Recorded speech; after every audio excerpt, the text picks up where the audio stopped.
బట్టతలతో బాధపడుతున్నారా? ఆధునితనమైన పద్ధతిలో hair transplantation చేయబడును. Face clinic, Hyderabad.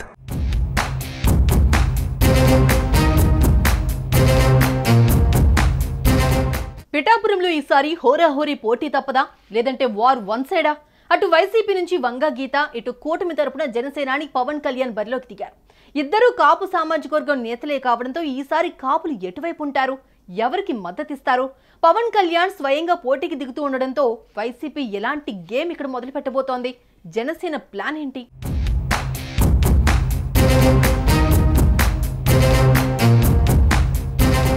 జనసేన అధినేత పవన్ కళ్యాణ్ పోటీ చేసే స్థానం ఖరారైంది.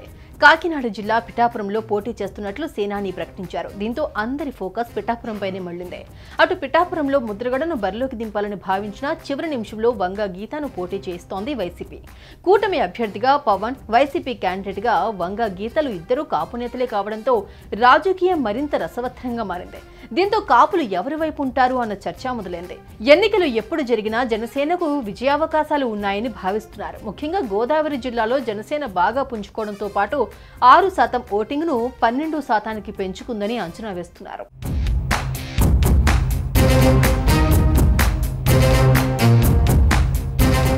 ఆంధ్రప్రదేశ్ మొత్తం మీద కాపు ఓటర్లు ఎక్కువగా ఉన్న అసెంబ్లీ నియోజకవర్గం పిఠాపురం. పిఠాపురంలో 91,000 ఓట్లు కాపు వర్గానికి సంబంధించిన ఉన్నాయి.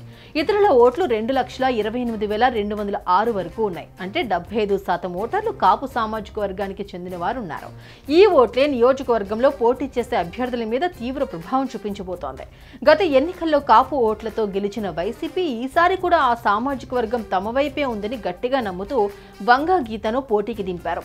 అటు పిఠాపురంలో టీడీపీకి బలమైన ఓటు బ్యాంక్ ఉంది. మాజీ ఎమ్మెల్యే ఎస్వీఎస్ఎన్ వర్మ కూడా బలమైన నేత. 2009లో స్వల్ప ఓట్ల తేడాతో ఓడిపోయిన వర్మ 2014లో టీడీపీ టికెట్ నిరాకరిస్తే స్వతంత్రంగా పోటీ చేసి గెలిచారు. తాజా పరిణామాలతో పవన్ గెలుపు కోసం పనిచేస్తానని చెప్తున్నారు. ఇక పవన్ రాకతో ఒక్కసారిగా సీన్ మారిపోయిందని, సర్వేలు అన్ని చేయించిన తర్వాతే పవన్ ఇక్కడి నుంచి పోటీ చేస్తున్నట్లు ప్రకటించినట్లుగా జనసేన పార్టీ వర్గాలు అంటున్నాయి. వార్ వన్ సైడ్ అవుతుందని జన సైనికులు గట్టిగానే చెప్పుకుంటున్నారు.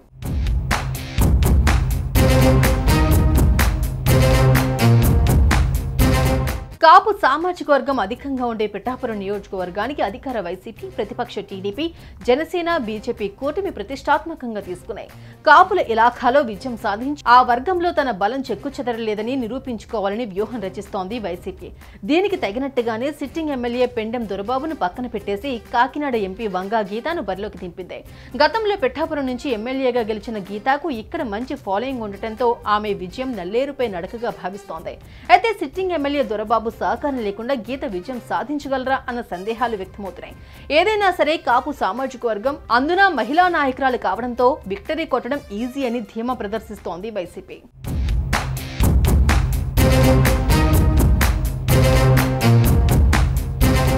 గత ఎన్నికల్లో గాజువాక, భీమవరం స్థానాల్లో ఓడిన పవన్ ను ఈసారి పిఠాపురం నుంచి గెలిపించి చట్టసభల్లోకి పంపాలని కాపులు ఫిక్స్ అయ్యారట.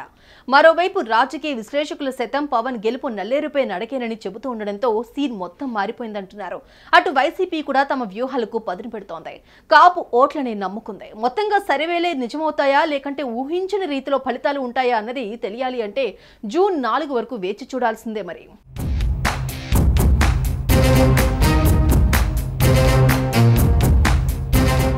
సుమన్ టీవీలో మీ పర్సనల్ అండ్ బిజినెస్ ప్రమోషన్స్ కోసం కింది నెంబర్కి కాంటాక్ట్ చేయండి.